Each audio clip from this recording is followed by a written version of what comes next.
G'day, how you doing? It's another beautiful winter's day here in Perth. Sunday afternoon, 3:30 in the afternoon. I don't know what's the date, about the 12th or something of July. And just a bit of a state of the nation, what's going on with the hydroponics. We've had heaps of rain still out here in the middle of winter. A big storm's apparently coming through tomorrow, which is going to fill everything up and make it all wet and that, so that's all right. We'll just add up some fertiliser and correct the pH once it stops raining. So I just thought I'll give you a bit of walk around and show what's going on now. So just going to turn this camera around somehow and then show you what's happening. Thanks. So over here we've got the strawberries in the flood and drain. They've been in about 2 weeks now. Looking pretty good. I'm really stoked to see new growth like this. It's pushing out happy new leaves, looking fantastic, and a few flowers coming out there as well. And these flowers, they're already on the plant when I put it in, so I can't claim any great success with that. But when I look at new plants that are pushing on new foliage that look like that, see, that's what's really happy. That's good, really good. So, and these guys here, again, the new tips, the new emerging tips, are really happy there. So that's cool. I've got one leaf down here, it's a bit of a concern. Kind of looks a bit chloritic, that yellowy, not spot on. Same with this that new growth there, that's not spot on, so I'm not happy. We'll keep an eye on that, but you know, not everyone's a winner, so we'll see. But this new growth, see, is spot on. That looks absolutely spot on there. So all these guys, so this whole thing generally looks pretty well perfect. So that bed's about, I don't know, 4 inches deep, I suppose, maybe 5 inches deep, and that's expanded clay media, and I am so that's getting flooded every hour every 90 minutes for it takes about 5 minutes to fill, and so that's coming out of this bed.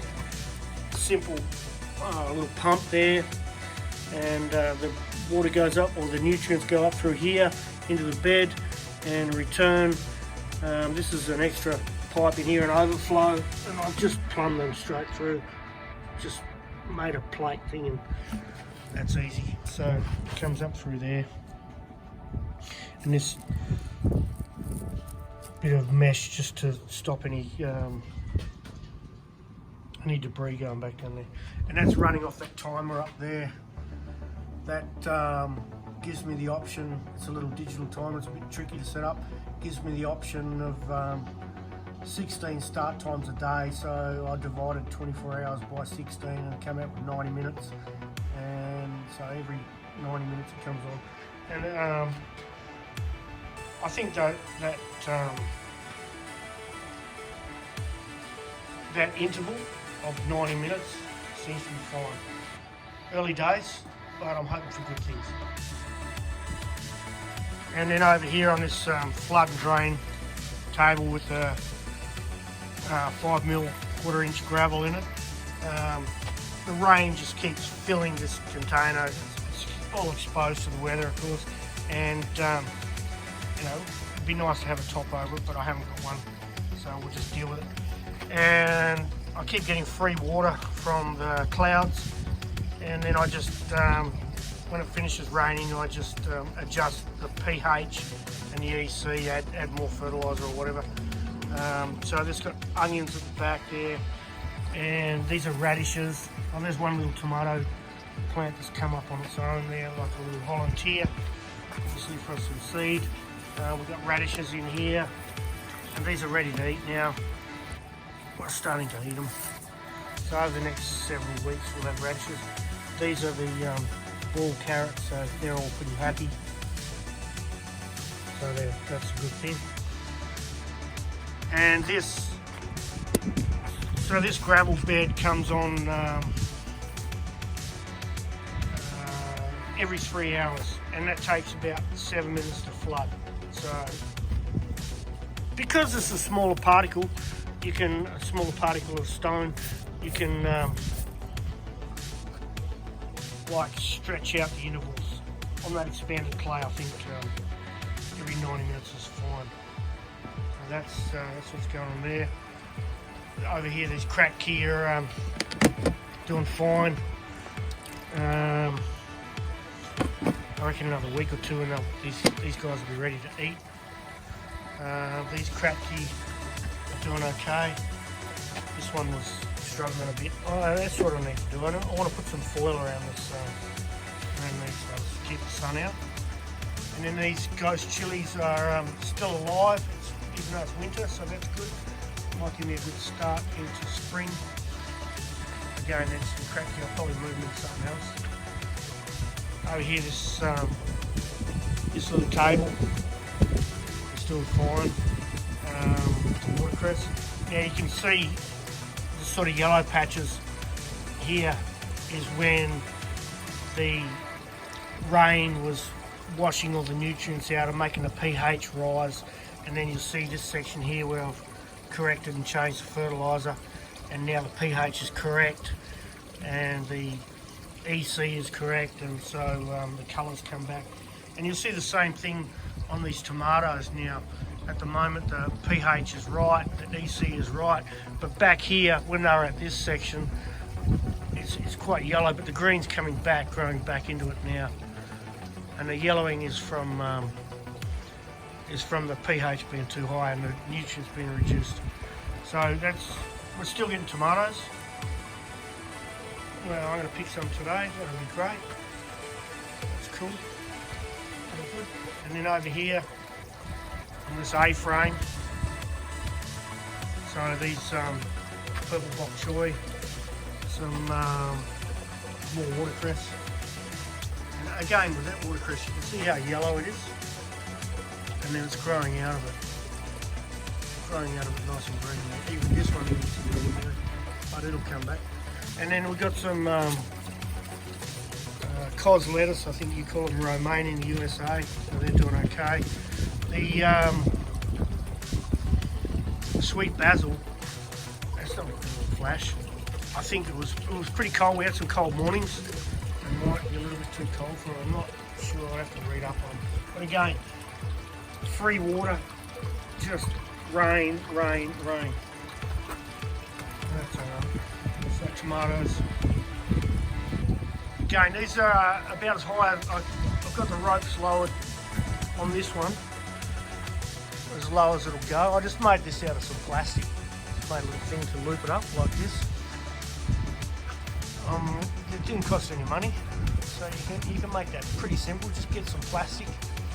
You'll find plastic everywhere, you know. This is actually on top of some drums, and I just cut it into that shape and drilled a hole through, wound the rope around, and that's now a lower and lean technique. So what I'm doing now, because it's almost as low as it'll go, right? So I'm letting these little suckers take off, and I'm going to propagate more of these off here. Here. And probably I'll take these cuttings next weekend, and then I'll have more of this same plant, adults, ready to fruit straight away. And I'll probably take these guys out in about 6 weeks. But plenty of tomatoes, middle of winter. And then over here, everything's going really well. Broccoli and celery there. I think there might be a couple of cauliflowers in there too, I'm not sure. I'll go over here. So over here, snow peas.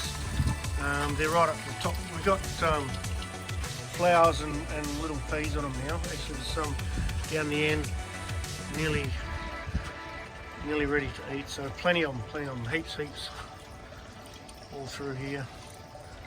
So we'll have snow peas from now till whenever. And my spider's moved down here for some reason. She's There she is there, she was down there. That tube, see my cat? That's up there. That tube, that's rat control, rodent control. So I put either rat bait or even 50-50 dry mix plaster of Paris and either custard powder or caster sugar, and the rats go in there and then they eat it. And of course plaster of Paris and stuff like that will set in their stomach like concrete, and that'll be that. So they're constantly replacing that because the rats are just, you know, they're everywhere. So these bok choy are ready to come out, and then I'll transfer the purple ones over. These are coriander I've been eating now. And there's sweet basil. Again, you can see how the nutrients get watered down, and then it makes them go quite yellow, and then they sort of come back. Even here, especially like here on this one, on this bok choy, see quite yellow between the veins, and then they grow out of it into green. So that's romaine, or cos lettuce we call it, and another coriander. So that's all that. Over here is the peas. The peas are doing okay. Now, one thing with all the rain, that blackened stem to me looks like a bit of fungal disease. Like you can see this black spot here on that leaf. And so today's probably the day I'll spray them with some even wettable sulphur. So these peas are flowering too, this is pond peas. And a little cauliflower there.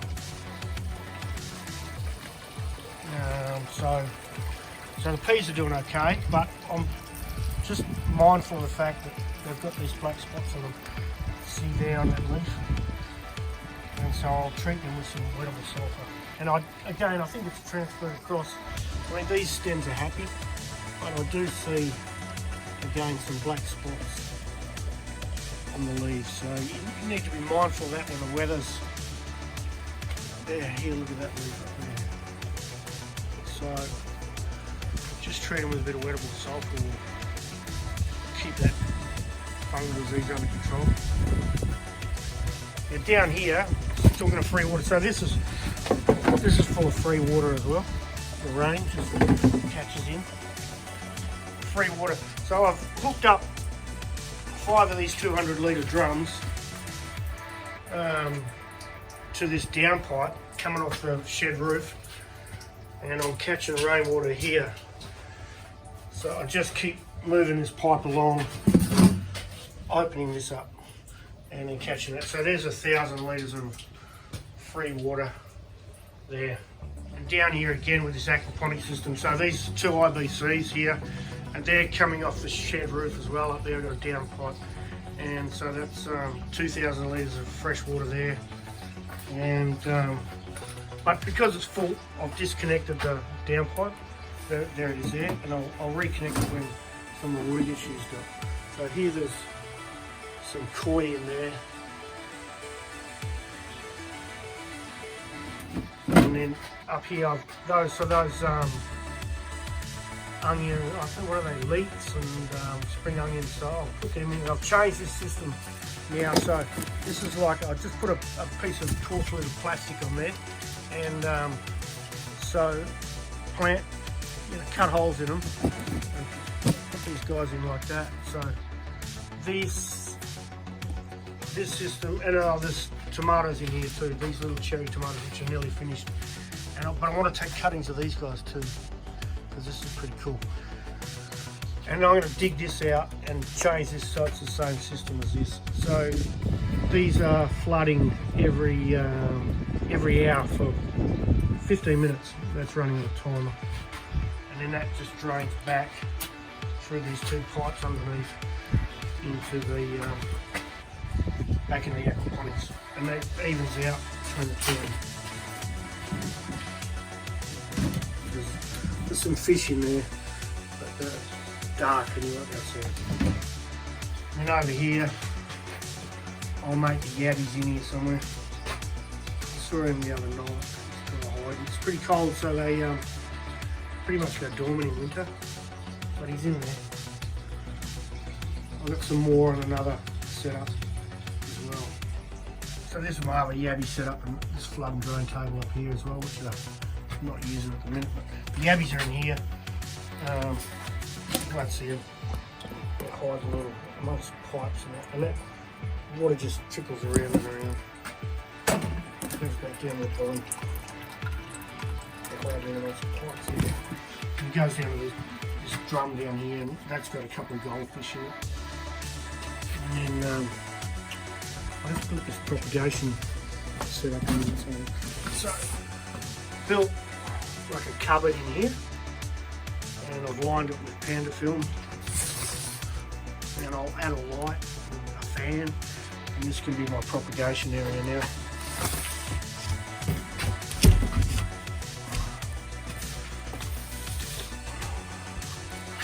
So I've got a power board up here,